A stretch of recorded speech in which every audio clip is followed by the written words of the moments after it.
এ বছরেও বলে বেতন বাড়াবি না, বুঝলা আটেশ্বরী?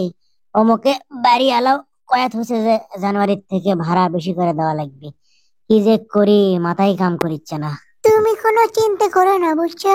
আল্লাহ আমাদের আগেও দেখছে, এখনো দেখবি। তুমি কোনো চিন্তা করো না, আমাদের তো ভালোই চলিচ্ছে, কও। আমরা তো না খেয়ে থাকি না, তাই লাই কও। তুমি যতই কও হিংকে করে চলে না, বুঝছো?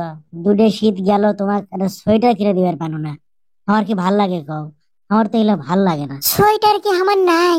আলমারির মধ্যে কতটি সোয়েটার তোলা আছে, নতুন কেনার দরকার কি? তুমি যেটাই কও এটা কোনো কথা লয়। সারাটা বছর এত কষ্ট করে চাকরি করি, কাম করি, আর বেতনটা বাড়ায় না, এটা কোনো বিচার হলো? ফেললে কয়ে কোনো লাভ নাই। পকেটের মধ্যে কবারে টাকা আসলো দেখি তো। মনে করো মাসের খরচপাতি করে, মনে করো যে কয় টাকা আছে কিতে বাড়ি ভাড়া আর এটা ওটা পৃথিবী আমার শেষ হয়ে যাবে।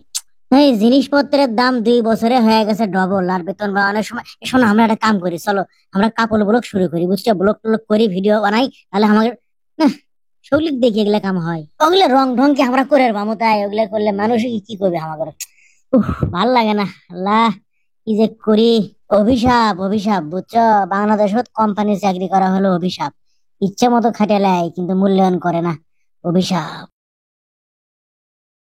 আচ্ছা, বাস্তবতা কি এরকমই? আপনারা যারা কোম্পানিতে জব করেন বা যারা জানেন, তারা একটু বলেন তো।